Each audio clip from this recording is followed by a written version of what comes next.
You ever heard of those neighborhood drama stories that sound too crazy to be true?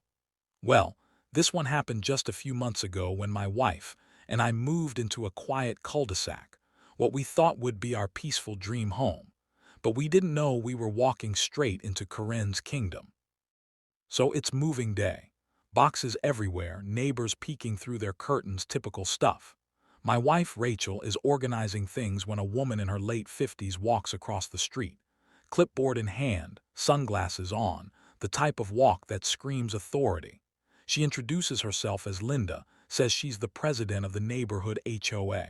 She immediately starts giving us a welcome speech, but it quickly turns into a list of rules.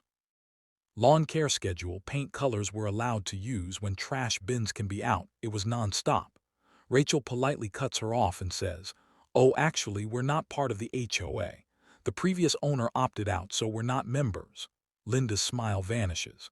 She looks confused at first, then full-on annoyed. "Everyone here is part of the HOA," she says.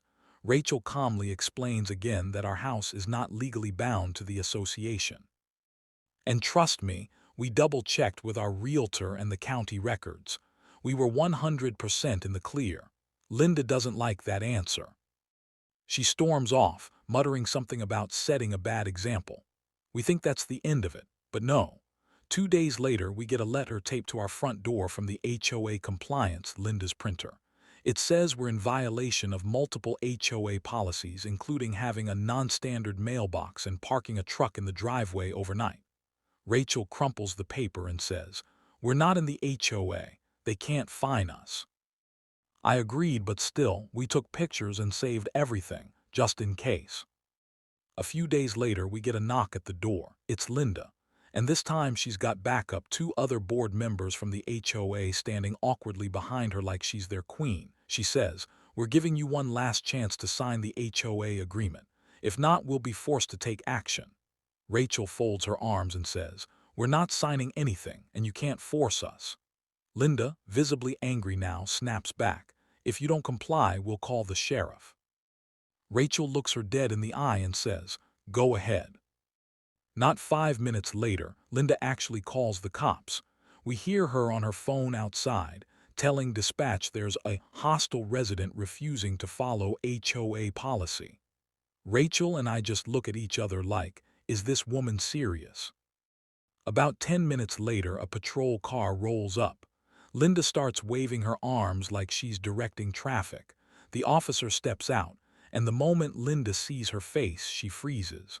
Why? Because the officer is Rachel. You see, my wife isn't just a sheriff's deputy. She's the actual sheriff of our county.